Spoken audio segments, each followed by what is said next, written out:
Been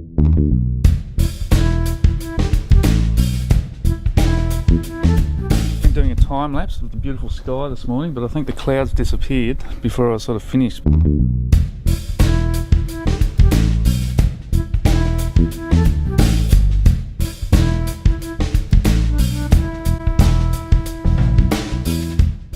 Okay, viewers. Now, are cyclists more ethical human beings than the general public?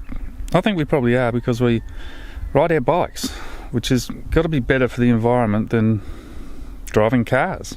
So, are cyclists more ethical than the general population? I'm just going to interview Annabelle. So, Annabelle's about to go to work. So, what are you doing today, Annette? I'm riding my bike to school because we've got the swimming carnival, so I thought I'm already in my sporty clothes. Sporty clothes? It's only 8 kilometres to school and it's a nice day, so I thought I'd ride. Good girl. The only thing is I'm not going to wear my clip-in shoes, which is a bit annoying, but I don't want to carry extra shoes. Fair enough. But yep, that's what I'm doing, Okay. riding my bike because I'm trying to build up kilometres. Good girl. There she goes, off to work. An ethical human being. Today I want to talk about ethics and whether cyclists are more ethical human beings than the general population. I think they probably are. I mean, most of my friends who are cyclists, I think are pretty ethical human beings. They, most of them are conservationists, and they ride their bikes so they're, making less pollution in the environment. And their life choices, the way they eat, the way they dress, the way they buy things, is much more ethical, I think, than the general population. One thing that was really interesting this morning was I was just reading through the news feed, and there's this, the world's largest sovereign wealth fund. They're going to divest themselves of heavy polluting companies, corrupt organisations and human rights abuses and stuff. So, every business should do that, really. But it was really interesting. Like Norway's nearly 1 trillion sovereign wealth fund, as recommended this year, the fund will exclude or put on watch several firms in the oil, cement, steel industries for emitting too much greenhouse gas. I mean, we tend to just let this stuff go past all the time. Like when you buy for example, a $19 pair of jeans, it's definitely going to be made by someone in a sweatshop who's not being paid properly, and they're probably polluting, and the transport and everything about it's corrupt. So we shouldn't be doing that sort of stuff. So being a cyclist is one thing.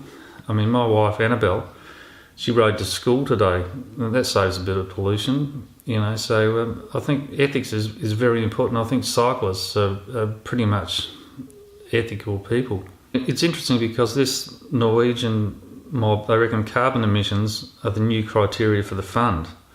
I mean, about time. I mean, Norway's own large oil industry has been set by Parliament. The ethics has been set by Parliament.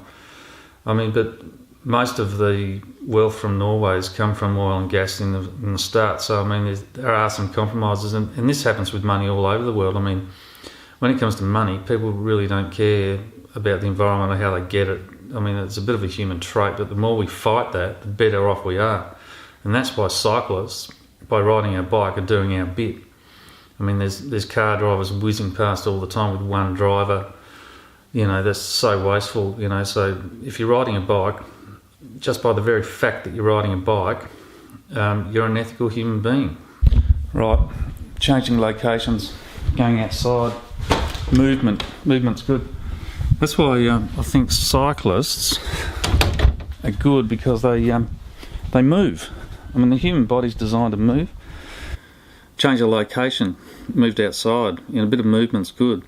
I mean, that's another ethical choice that us cyclists take. I mean, we want to move our bodies because it's good for us. I mean, we've evolved quite slowly while technology's just gone rampant. I mean, I can put this stuff onto a SD card and upload it to the internet, and that's fantastic. But I mean, all these technologies like cars and aeroplanes, I mean, flying, I mean, the amount of greenhouse gases from flying is just outrageous, So it's not a really ethical choice to fly. And also you don't get the sense of distance. I mean, in a car, you drive somewhere in a car, you get a reasonable sense of distance, you fly, you just don't get that at all. You get there quickly, but you don't get the sense of distance. The human body's designed to work. I mean, we've evolved really slowly over many thousands of years, and technology has all of a sudden made us not move at all.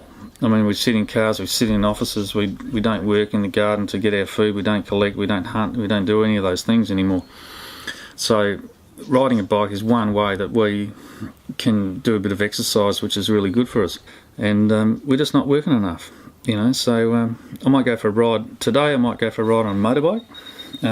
If it starts, we'll see. So I'm going to do a test to see if the motorbike starts.